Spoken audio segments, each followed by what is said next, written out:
लेकिन हमने आपको जो एमएलए चुना है कि आप थाना से दलाली हटाइए। हमने आपको एमएलए चुना है कि ब्लॉक से दलाली हटाइए। हर लोग अगर इस तरह बात करेंगे तो ये अच्छी बात नहीं है।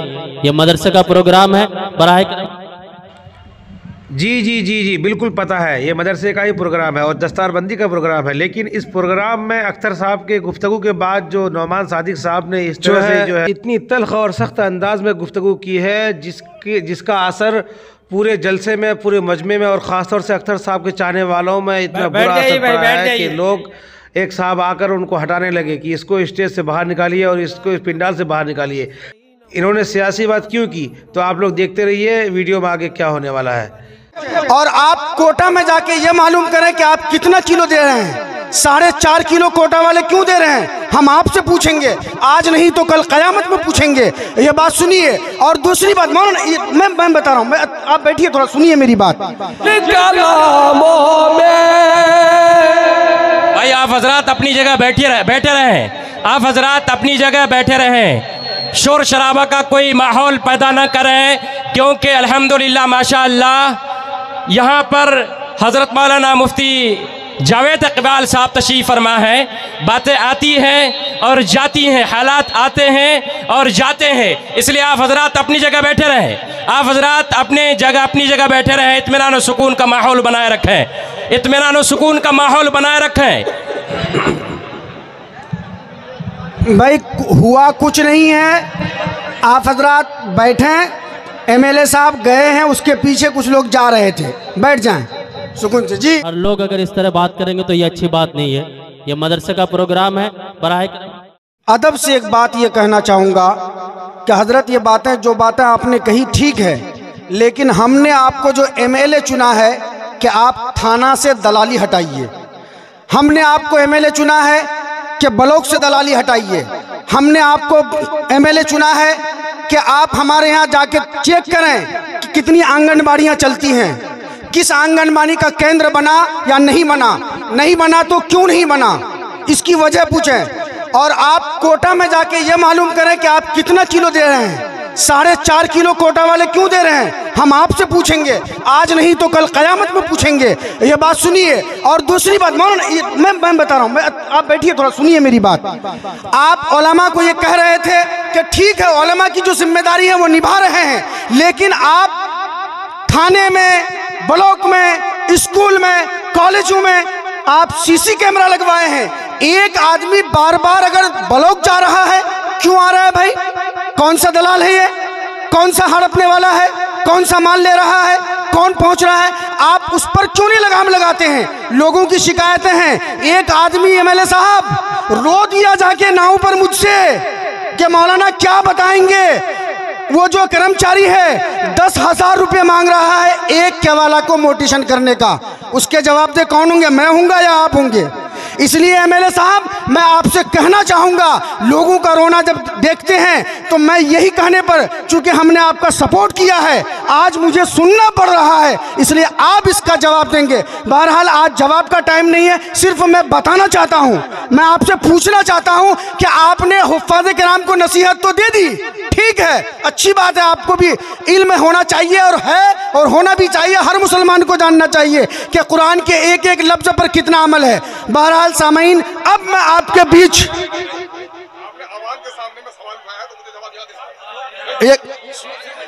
नहीं, हजरत सैयदना उमर फारूक रजी अल्लाह ताला अन्हु को, हजरत मेरे दोस्त हैं और प्यारे आका सल्लल्लाहु अलैहि वसल्लम ने फरमाया कि मोमिन को दूसरे मोमिन का आईना होना चाहिए और महफिल में कोई टोके तो उससे रंज नहीं होना चाहिए। मेरी बसात क्या, मैं तो उस ज़ाते बाबरकत के जूतियों के धूल के बराबर नहीं हूँ। सैयदना उमर फारूक खुतबा देने के लिए उठे और कहा गया मैं जो हुक्म दूंगा मानोगे? कहा नहीं अमीरुल मोमिनीन, कुछ मजहूल सा ख्याल मेरे दिल में है कि आपके मामले में कुछ खयानत मुझे नजर आ रही है। कहा कि क्या हुआ भाई? तो चादर को आके आपने सुना होगा कि अमीरुल मोमिनीन, आपको तो हम लोग सादिक और अमीन समझते हैं, लेकिन यमनी चादरें जो कल बटी थी वो सबके हिस्से में एक एक थी। आपका इतना कद दराज और आपका कुर्ता बना है, लगता है आपने अपने हिस्से से ज़्यादा ली है।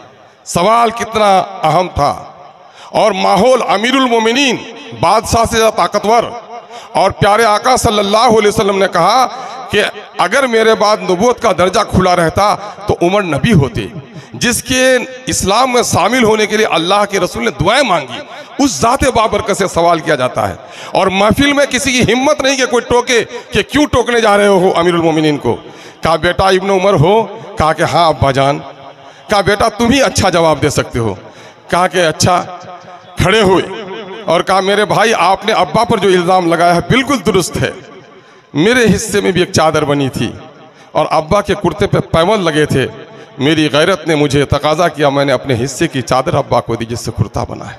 महफिल में होते लोग हमारी तरह तो कहते कि मुंह पर तमाचा पड़ा, लेकिन किसी सहाबी की मजाल नहीं थी। अगर हम होते तो कहते कि मौलाना ऐसी बात कह रहे हैं, ऐसा ऐसा बताता हूँ। लेकिन हजरत अमीरुल मोमिनीन ने उस सहाबी को जो पीछे थे और बुलाया और उसके पीठ पर हाथ रखा, कहा शाबाश मेरे भाई, ऐसे लोग जिस जमात में होंगे वो जमात कभी गुमराह नहीं होगी।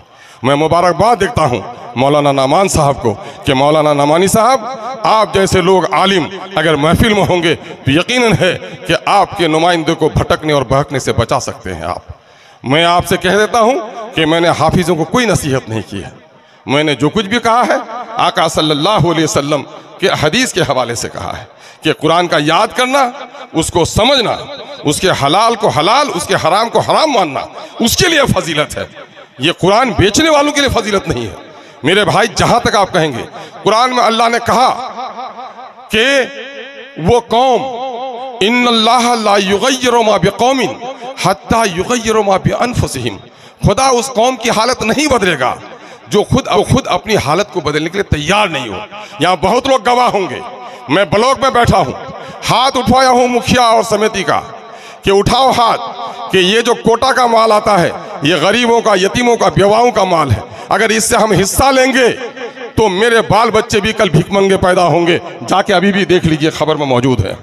और मैंने रौटा में एक जगह आपका मजगमा हाट पर और दूसरा मामला या मछट्टा में, दो जगह जाकर कोटा में मैं खड़ा हुआ और कहा 4.5 किलो नहीं 5 किलो से एक छटा कम नहीं दे।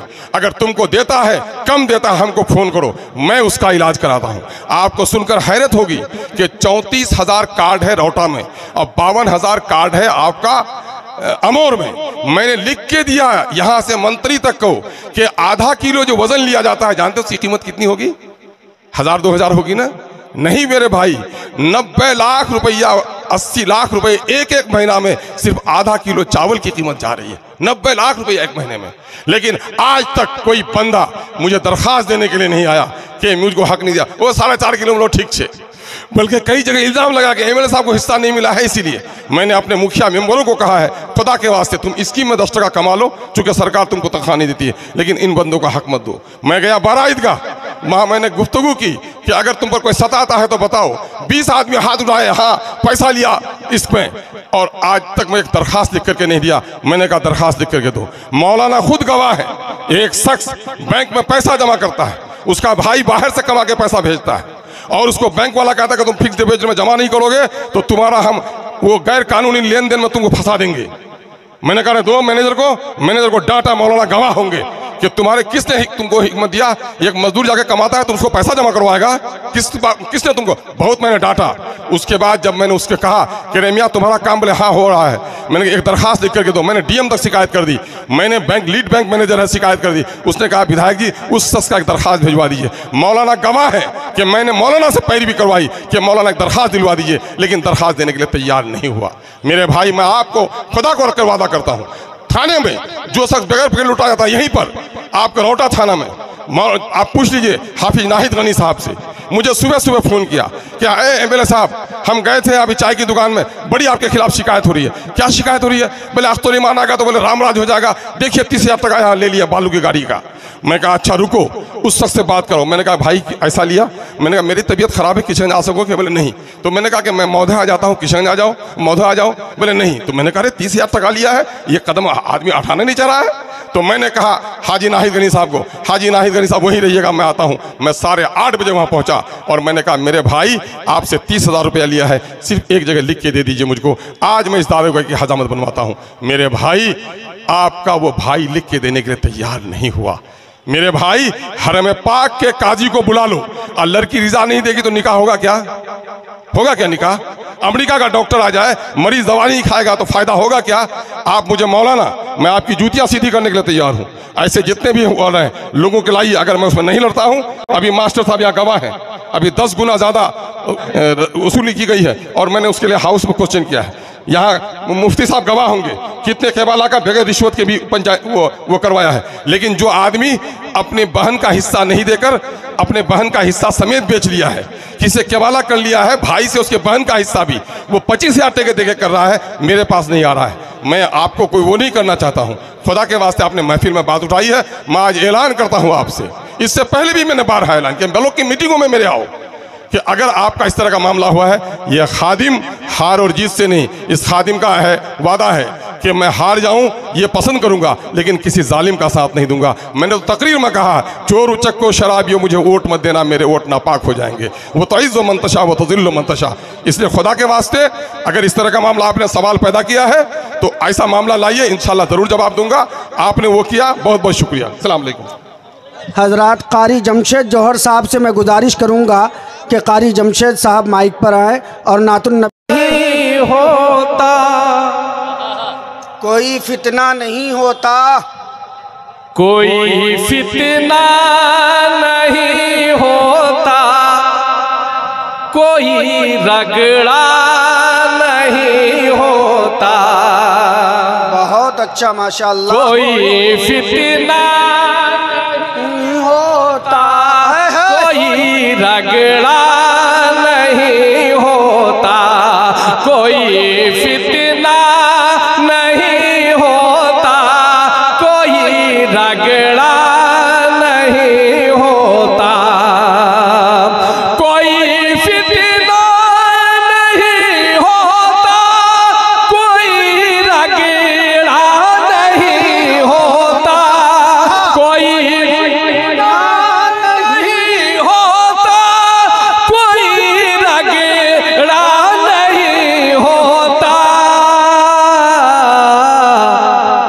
अदब से नात पढ़ता हूँ, अदब से नात पढ़ता हूँ, कहीं झगड़ा नहीं होता क्या? अदब से नात पढ़ता हूँ, कोई झगड़ा नहीं होता, अदब से नात पढ़ता हूँ, कहीं झगड़ा नहीं होता। इन कलामों में भाई आप हजरात अपनी जगह बैठे रहें, आप हजरात अपनी जगह बैठे रहें, शोर शराबा का कोई माहौल पैदा न करें, क्योंकि अल्हम्दुलिल्लाह माशाअल्लाह यहाँ पर हज़रत मौलाना मुफ्ती जावेद इकबाल साहब तशरीफ़ फरमा है। बातें आती हैं और जाती हैं, हालात आते हैं और जाते हैं, इसलिए आप हजरात अपनी जगह बैठे रहें, आप हजरात अपनी जगह बैठे रहें, इत्मीनान और सुकून का माहौल बनाए रखें, इत्मीनान और सुकून का माहौल बनाए रखें।